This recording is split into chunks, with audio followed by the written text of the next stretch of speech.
দর্শক, আমি আবারও লাইভে যুক্ত হলাম দৈনিক আলামিন ফেসবুক বার্তা থেকে। আমরা দেখতে পাচ্ছি যে আজকে যে 13 তারিখ লকডাউন ডাকা নিষিদ্ধ কার্যক্রম আওয়ামী লীগের যে নেতাকর্মীরা আছে তারা কিন্তু ভাঙ্গা উপজেলার সুয়ারদি পাম্পের সামনে কিন্তু তারা আন্দোলন চালিয়ে যাচ্ছে।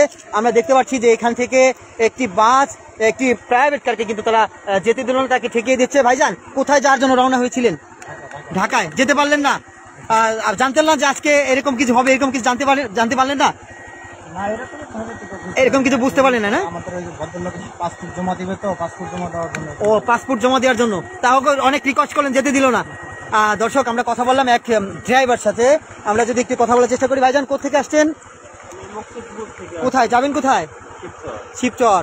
এখন কি তাদের কাছে গিয়েছেন, তারা যেতে দিয়েছে? আচ্ছা, দেখা যাক কি হয়। দর্শক, তিনি কিন্তু মুক্তিপুর থেকে শিবচর যাওয়ার জন্য রওনা হয়েছেন। এখানে কিন্তু একদিকে যে নিষিদ্ধ আওয়ামী লীগের যে নেতাকর্মীরা আছে তারা আছে, এদিকে কিন্তু আর একদিকে কিন্তু দুই পাশে দুই গাছ ফেলিয়ে কিন্তু তারা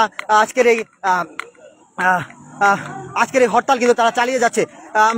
আমরা জানতে পেরেছি যে তারা কিন্তু সবসময় যে আমরা বেশ কিছুদিন ধরে কিন্তু এটি 13 তারিখ নিয়ে একটা খবর উঠেছে, সেই খবরকে কিন্তু আমরা প্রতিটা মানুষ কিন্তু জানতে পেরেছে। কিন্তু সাধারণ মানুষ বলছে আমরা কিন্তু ভাবতে পারিনি যে এরকম করে হঠাৎ করে এরকম হয়ে যাবে। সেটা কিন্তু এইখানে যারা সাধারণ মানুষ আসছে, অর্থাৎ দূরপাল্লার মানুষ, দূরপাল্লার বাস আসছে, তারা কিন্তু এইসব কথা বলছে। দর্শক, আপনাদেরকে একটু দেখানোর চেষ্টা করি।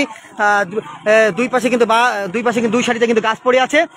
তাদের যে লকডাউন ডাকা, সেই লকডাউন আজকে সাফল্য করার জন্য কিন্তু যে নিষিদ্ধ কার্যক্রম আওয়ামী লীগের যে সাধারণ নেতৃবৃন্দরা আছেন, তারা কিন্তু আজকে সুয়ারদি ভাঙ্গা উপজেলার সুয়ারদি বাস স্ট্যান্ডের সামনে কিন্তু তারা অ্যাডজাস্ট হয়েছেন। আপনার বাসা কোথায়? আপনি কি এখানে কি আন্দোলনকারীর সাথে আসছেন?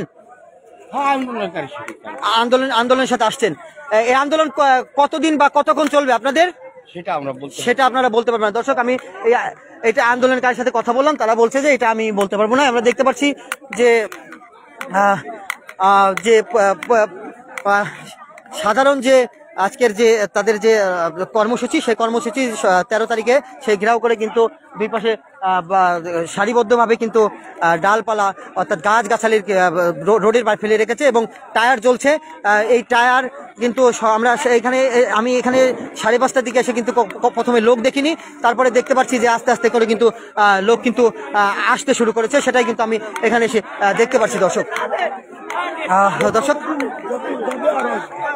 দর্শক কি বললেন?